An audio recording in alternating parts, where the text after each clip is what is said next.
Hello students, this is Om sir and you are watching Om's English classes. Students आज grammar के नए chapter pronoun को लेकर के एक नई वीडियो लेकर आया हूं और इस वीडियो में हम लोग प्रोनाउन के जो मोस्ट इम्पॉर्टेंट क्वेश्चंस हैं जो कि कॉम्पिटिटिव एग्ज़ाम के साथ साथ बिहार बोर्ड के एग्ज़ामों में भी अक्सर इनसे प्रश्न पूछे जाते हैं, उन्हीं प्रोनाउंस को मैंने शामिल किया है। देखा गया है कि जो सामान्य प्रोनाउन के प्रश्न होते हैं जैसे कि पर्सनल प्रोनाउन से I, we, you, he, she, it को लेकर के, तो उसमें स्टूडेंट को उतनी खासी दिक्कत का सामना नहीं करना पड़ता है, लेकिन जो बाकी प्रोनाउंस हैं उससे जो है वह क्वेश्चंस रहने पर, जैसे कि रिलेटिव प्रोनाउन हो गया, जैसे कि इंडेफिनिट प्रोनाउन हो गया या डिस्ट्रीब्यूटिव हो गया, इस सब से जब भी क्वेश्चन रहता है तो स्टूडेंट अक्सर जो है इसमें कंफ्यूज होते हैं और गलती करते हैं। इसलिए आज उन्हीं क्वेश्चंस पर हमने फोकस किया है। ध्यान से इस सेशन को देखें और लाभ लें।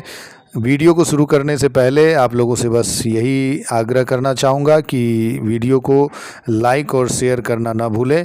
जो नए हमारे व्यूअर्स हैं वो इस चैनल को सब्सक्राइब कर लें ताकि आगे आने वाली जितने सारी वीडियोस हों उनका नोटिफिकेशन आपको मिलती रहे। तो चलिए शुरुआत करते हैं आज के इस वीडियो की। पहला क्वेश्चन है she and I dash in the same class.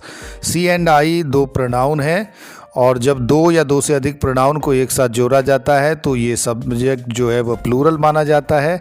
इसलिए राइट आंसर इसमें सी हो जाएगा, आर, यानी कि she and I are in the same class, यानी वह और मैं एक ही कक्षा में हैं।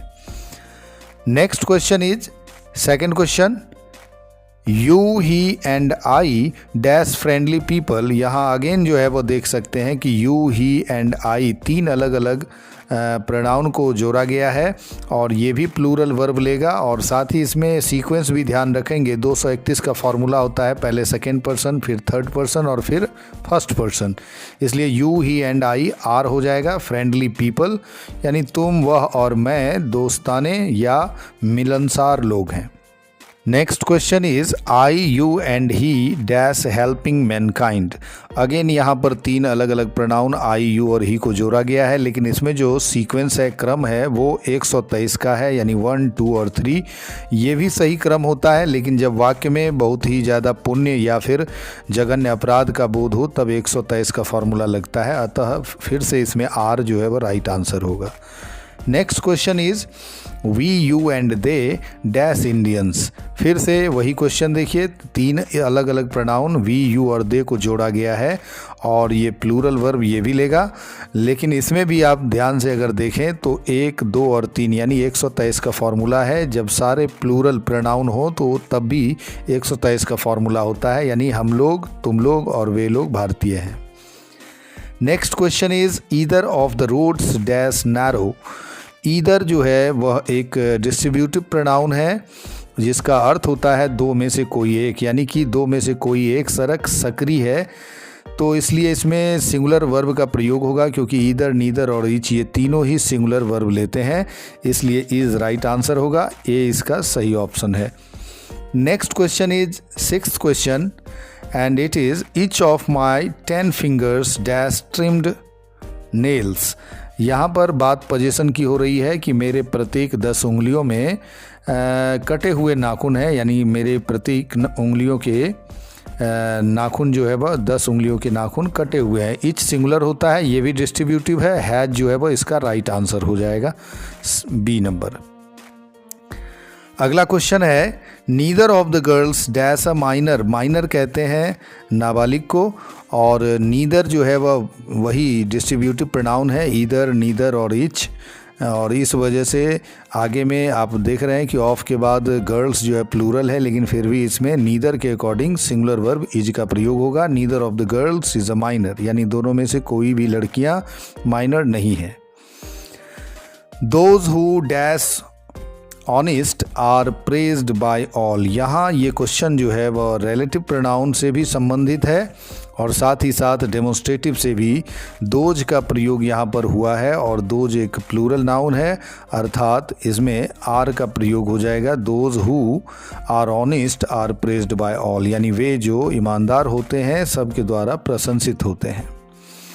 One of the chairs dash broken, यहाँ पर इंडिफिनिट प्रोनाउन वन का प्रयोग हुआ है और वन के अकॉर्डिंग ही इसमें वर्ब का प्रयोग होना है, जबकि आगे आप देख सकते हैं वन ऑफ के बाद चेयर्स प्लूरल है, लेकिन चेयर्स के अकॉर्डिंग यहाँ पर वर्ब नहीं होगा क्योंकि चेयर्स ऑफ के बाद आया है और ऑफ के बाद ऑब्जेक्टिव केस हो जाता है, इसलिए वॉच जो है राइट आंसर है वन के लिए।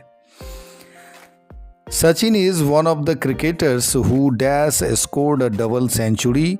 अगेन ये क्वेश्चन जो है आप देख सकते हैं रिलेटिव प्रोनाउन से संबंधित है और रिलेटिव प्रोनाउन के आगे आने वाला वर्ब रिलेटिव प्रोनाउन के ठीक पहले अर्थात क्रिकेटर्स के हिसाब से प्लूरल हो जाएगा, इसीलिए हैव इसका राइट आंसर होगा। Sachin is one of the cricketers who have scored a double century. Next question is I who dash a shopkeeper deal in cloth, यानी मैं जो कि एक दुकानदार हूँ, कपड़ों का व्यापार करता हूँ। यहाँ पर अगेन रिलेटिव प्रोनाउन के नियम के अनुसार यहाँ पर वर्ब का प्रयोग होगा और रिलेटिव प्रोनाउन के पहले आया हुआ प्रोनाउन आई है, आई के अकॉर्डिंग एम इसका राइट आंसर होगा। Next question is 12th question, a lot of teachers dash teaching at online platforms, यानी ढेर सारे जो शिक्षकगण हैं वो ऑनलाइन प्लेटफॉर्म्स पर पढ़ा रहे हैं। ए लॉट ऑफ जो है वह एक इंडिफिनिट प्रोनाउन होता है और ये अपने आगे आने वाले नाउन के अकॉर्डिंग सिंगुलर या प्लूरल होता है, इसलिए आगे टीचर्स अगर प्लूरल है तो आर जो है वो इसका राइट आंसर होगा।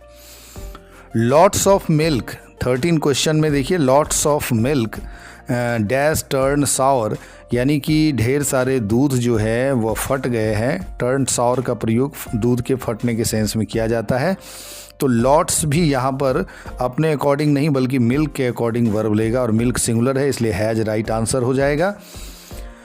Next question is nothing but flowers dash in the garden, यानी बगीचे में फूल ही फूल हैं या थे, यहाँ पर इसका अर्थ हुआ, लेकिन नथिंग चूँकि सिंगुलर है इस वजह से इसमें इज का प्रयोग होगा, अर्थात nothing but flowers is in the garden हो जाएगा, यानी बगीचे में फूल ही फूल हैं। Next question is a number of story books dash in the library. A number of एक इंडेफिनिट प्रोनाउन होता है, देखने से ये प्रोनाउन लगता नहीं लेकिन ये एक प्रोनाउन है और इसके आगे भी वही नियम है कि जैसा नाउन रहता है वैसा यह वर्ब लेता है, इसलिए number of story books were in the library होगा, यानी पुस्तकालय में ढेर सारी किताबें थीं। Next question is the number of students in the class dash 2000। यहाँ पर देख सकते हैं पिछले क्वेश्चन में ए नंबर ऑफ का प्रयोग था, यहाँ द नंबर ऑफ का प्रयोग है, दोनों में काफ़ी अंतर है। द नंबर ऑफ सिंगुलर होता है इसलिए इसमें सिंगुलर वर्ब इज का प्रयोग हो जाएगा, राइट आंसर सी है, यानी क्लास में छात्रों की संख्या 2000 से 2000 थी, 2000 है। और 17th क्वेश्चन है 50 lakh rupees dash a handsome amount, यानी कि 50 लाख रुपया एक बड़ी रकम है। जब किसी ऐसे यूनिट का प्रयोग करते हुए किसी अमाउंट को एक यूनिट में बदला जाता है तब वहाँ पर सिंगुलर वर्ब का प्रयोग होता है, इसलिए इज इसका राइट आंसर होगा। लेकिन जो अगला क्वेश्चन है इसमें देख सकते हैं 10,000 rupees dash been spent on her treatment, यानी कि उसके इलाज पर 10,000 रुपये खर्च किए गए हैं। तो यहाँ पर 10,000 रुपीज़ पिछले क्वेश्चन की तरह ही प्लूरल है, लेकिन यहाँ इसको यूनिट में नहीं रखा गया है, इसलिए यहाँ पर प्लूरल वर्ब का प्रयोग हो जाएगा। 10,000 rupees have been spent on her treatment. Next question is plenty of water dash in cucumber, यानी प्लेंटी का प्रयोग यहाँ पर फिर से इंडिफिनिट प्रोनाउन के रूप में हुआ है। ये बिल्कुल a lot of lots of A number of की कैटेगरी का प्रोनाउन है और ये भी अपने आगे आए हुए नाउन वाटर के अकॉर्डिंग सिंगुलर वर्ब लेगा, अर्थात plenty of water is in cucumber, यानी कि खीरे में पर्याप्त मात्रा में या प्रचुर मात्रा में पानी होती है।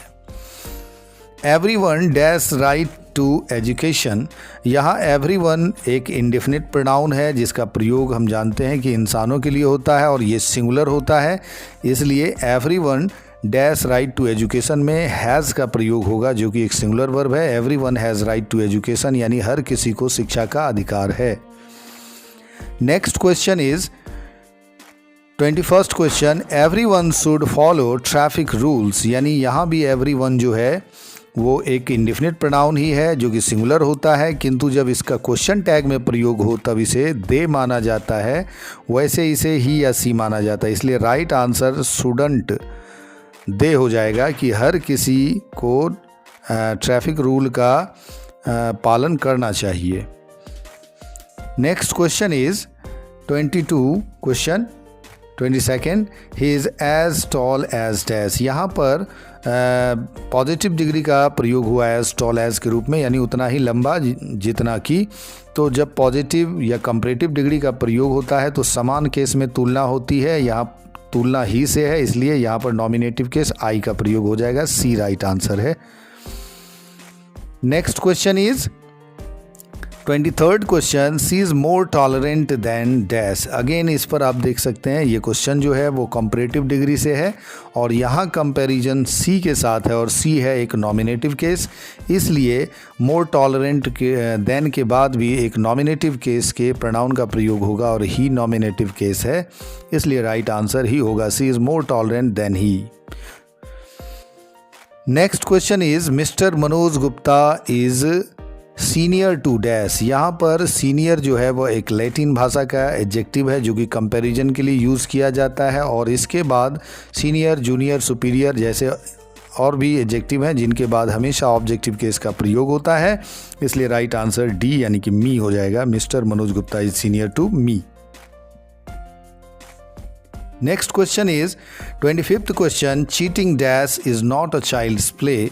यहाँ चीटिंग एक जेरंड है जो कि नाउन के तरह यूज़ किया गया है, क्रिया का चौथा फॉर्म है और जेरंड के बाद हमेशा ऑब्जेक्टिव केस का प्रयोग होता है, इसलिए मी यहाँ पर राइट आंसर होगा। Cheating me is not a child's play, मुझे ठगना बच्चों का खेल नहीं है। Next question is 26th question, Nita is a cousin of dash. यहाँ पर आप देख सकते हैं a plus singular noun plus of का प्रयोग हुआ है, अनेकों में से एक यानी वन आउट ऑफ मैनी के सेंस में यहाँ पर पजेसिव प्रोनाउन का प्रयोग होगा और पजेसिव प्रोनाउन माइन है। Neeta is a cousin of mine, यानी नीता मेरे चचेरी बहनों में से एक है। Next question is 27th question, he is a postman dash brings letters for us. यहाँ पर पोस्टमैन जो है वह एक पर्सन है और पर्सन के लिए रिलेटिव प्रोनाउन हु का प्रयोग होता है क्योंकि आगे में देख सकते हैं वर्ब भी है ब्रिंग्स, इसलिए यहाँ पर राइट आंसर सी हु हो जाएगा। He is a postman who brings letter for us. Next question is 28th question, this is my dog dash is very faithful to me. यह मेरा कुत्ता है जो मेरे प्रति काफ़ी वफ़ादार है या जो मेरा काफ़ी वफ़ादार है। तो डॉग भी जो है यहाँ पर एनिमल है जिसके लिए रिलेटिव प्रोनाउन विच का प्रयोग किया जाता है, तो इसलिए सी इसका राइट आंसर हो जाएगा। This is my dog which is very faithful to me. Next question is 29th question, dash is an old civilisation. यहाँ पर जो ऑप्शंस हैं उसमें दो ही प्रोनाउन है और यहाँ चूंकि एक प्रोनाउन भरा जाना है इसलिए ही आवर्स में से कोई एक आंसर होगा। राइट आंसर यहाँ आवर्स है क्योंकि यहाँ पजेसिव प्रोनाउन की ज़रूरत है। Ours is an old civilisation, यानी हमारी सभ्यता एक प्राचीन सभ्यता है। ही का प्रयोग नहीं होगा क्योंकि ही पर्सन के लिए यूज़ होता है। 30th question is the weather of Gaya is hotter than dash, यानी गया का मौसम जो है वह अधिक गर्म है। किससे अधिक गर्म है? तो कंपैरिजन वाला जो है वह यह रूल है, इसलिए कंपैरिजन बराबरी में होती है। इसलिए पटना के वेदर से तुलना होना है, न कि पटना शहर से, इसलिए इसमें दैट ऑफ का प्रयोग करना सही रहेगा। हालांकि दोज ऑफ भी ऑप्शन में है लेकिन दोज ऑफ प्लूरल है, वेदर के लिए यहाँ दैट ऑफ सही रहेगा। इसके साथ ही ग्रामर के आज के इस सेशन का यहीं पर होता है अंत। जल्द ही ग्रामर के अगले चैप्टर के साथ फिर से आप लोगों के सामने हाजिर होऊंगा।